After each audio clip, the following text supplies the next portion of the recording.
Okay, so by popular demand, I'm making this video about how I made my Ahegao Emblem. I'm pretty sure that's how you pronounce it. Funny thing, I mostly just read the word, not have conversations about it. I've made everything into groups, so it's easier for me to go through each section. So the first thing I'm going to do is ungroup the first four layers. So the first part here that I've done is just the head. So the two black shapes here are the background.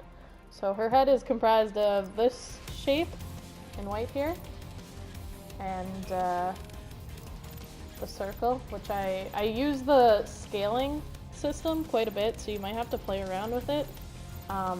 Ultimately, I think this black circle ended up being unnecessary, but prior to doing the hair, it was pretty necessary. So I'm just gonna remove that right now, free up a layer. But yeah, here, I'll put this here, and I'll just change this to hot pink so that we can kind of see what's going on layer by layer. So, oof, that's pretty off center, but ideally you just make this shape once you have it set the way that you want it to be, sort of similar to that. I did stretch it, it is flipped upside down. Then you make it slightly bigger and just move it down vertically a little bit. So we're gonna move on now to through each part. So that part's pretty obvious. Now without the circle, you kind of see the full effect of that upper head shape there. And this is all the stuff I did without the head. So the next part here that we're going to be going through is the mouth. Now, the mouth, I'll just regroup these guys.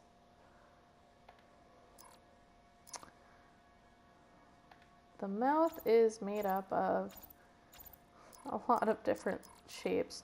Honestly, the first thing I did was probably this guy in the black, the semicircle, layer 12. But I used these shapes, again, with stretching and rotating and positioning to sort of make the fangs, and so that it wasn't such like a harsh connect between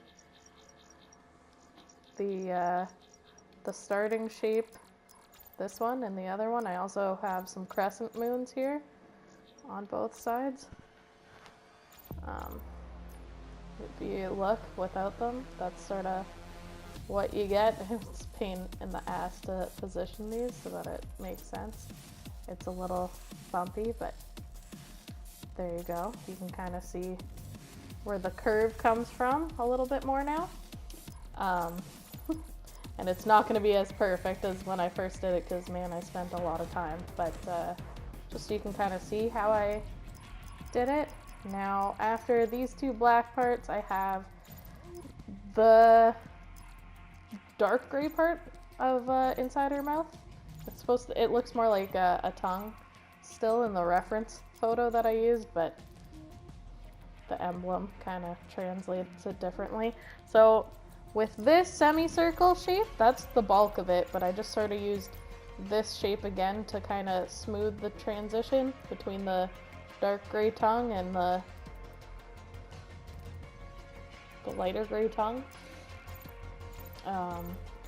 This thing here is really subtle and you might not even notice it, but it is the outline of the drool. And the drool there is the only thing I used gradient for. So I will show you how I did that. That's down here. I have the gradient part actually seated behind the tongue here, layer 10. And the drool, layer 15. I just have the outline over the top. So it's kind of hard to see. That's the thing about the outline function. So just hitting square there. You can toggle it outline or full. but it comes off very thin on small shapes. This is the tongue here. It's comprised of this shape and a heart above it to make this sort of tongue shape.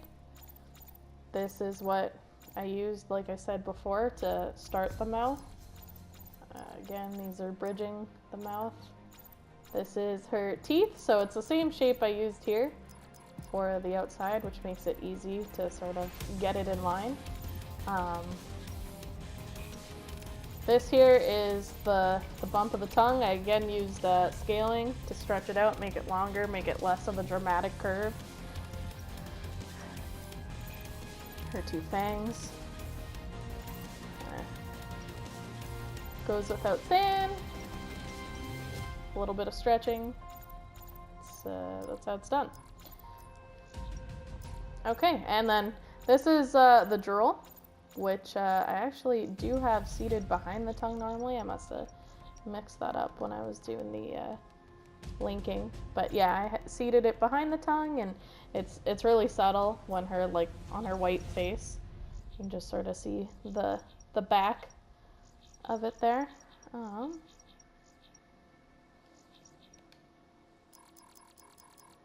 Yeah, okay. So I'm gonna relink all these, and I'll actually just pull this through all of them just so you can kind of see one by one what each thing was. Go kind of slow here till we're through the whole mouth. Okay. And that was the mouth. So I'm going to group the linked layers again. Ungroup these linked layers. So now we're on the eye. So the eye, what I did is I started with this shape over here on the right side to do her upper eye. And then I had to sort of play around because I used a full iris to do the coloring, which is sort of subtle. So I had to, over top of that, put this white strip right here. So I'll go one by one through everything I did to sort of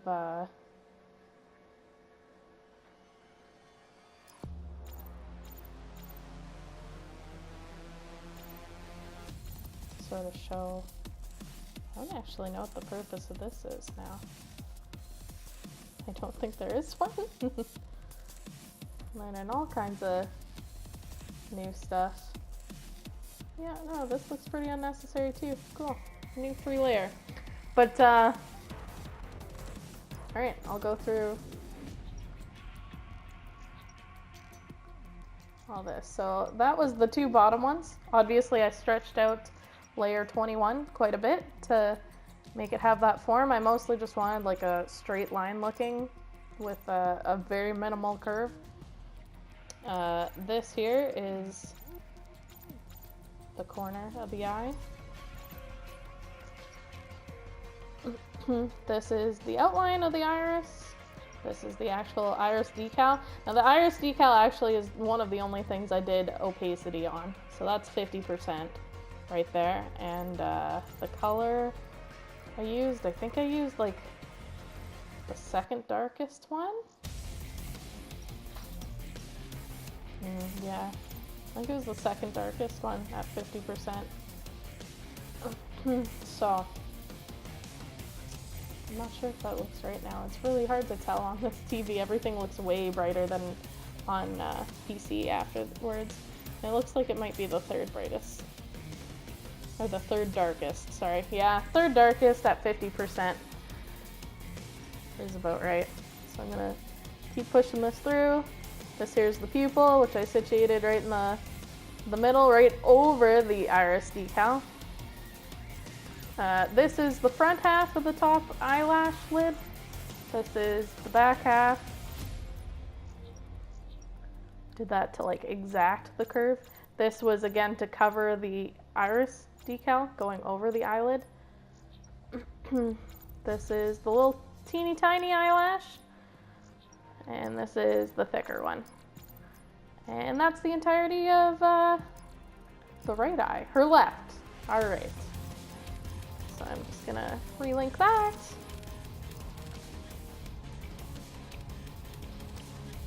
And I'm gonna group these.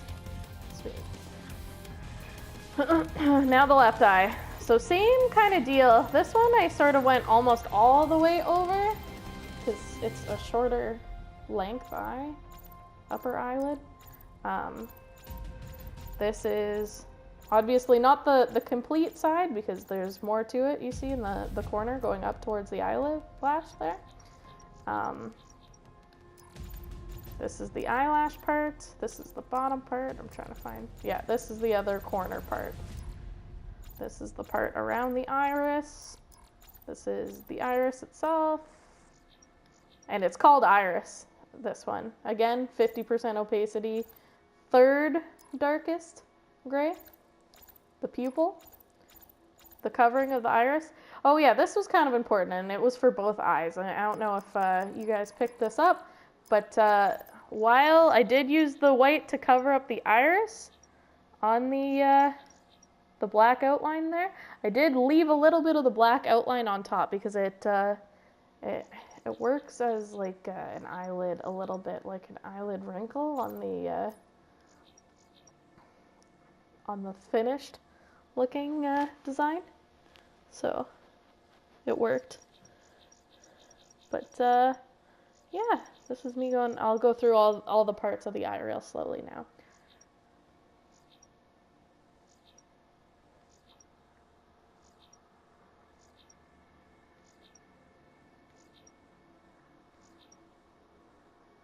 And that was to go over the black part of the eyelid that the iris also went over.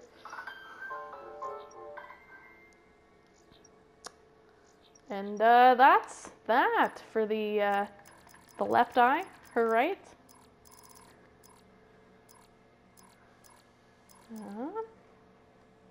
Again, I'll group all these layers. Oh, I missed one.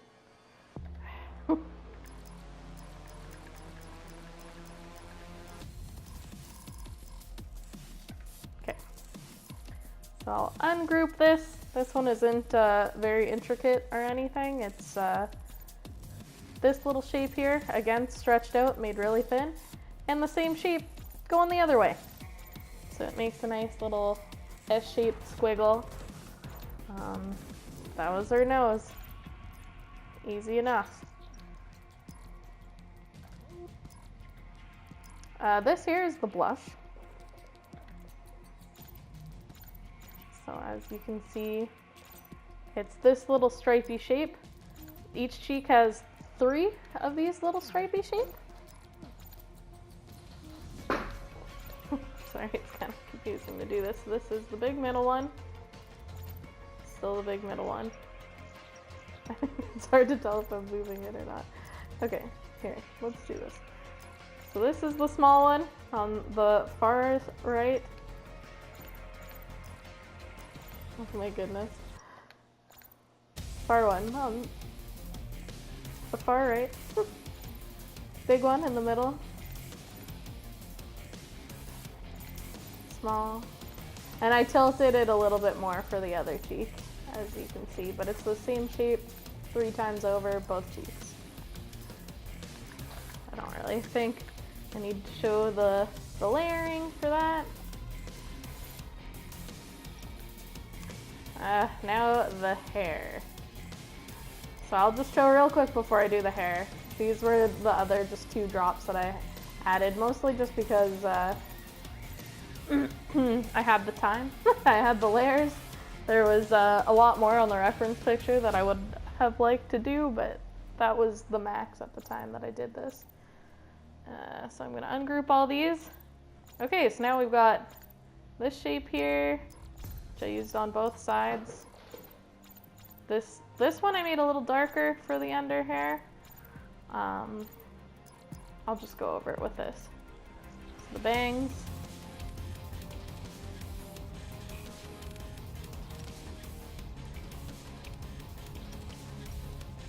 This little under hair here. I don't know. Oh, okay. The other bang. The right jutting out kind of wisp there.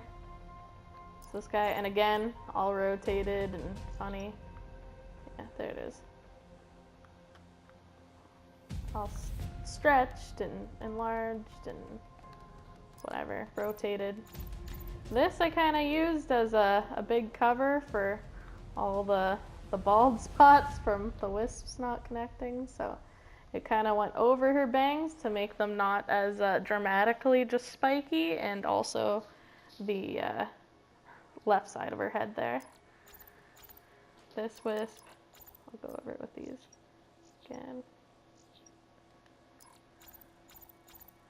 I just did another wisp with the darker to emphasize, give her some more textile in her hair. Now these are the left side of her hair's wisps. This is the dark one that I did. So there's 3. And this big bow is to cover the bald on this side of her head too. So, as you can see there. And that's about it. I'll go over all these really slowly one more time. So 1.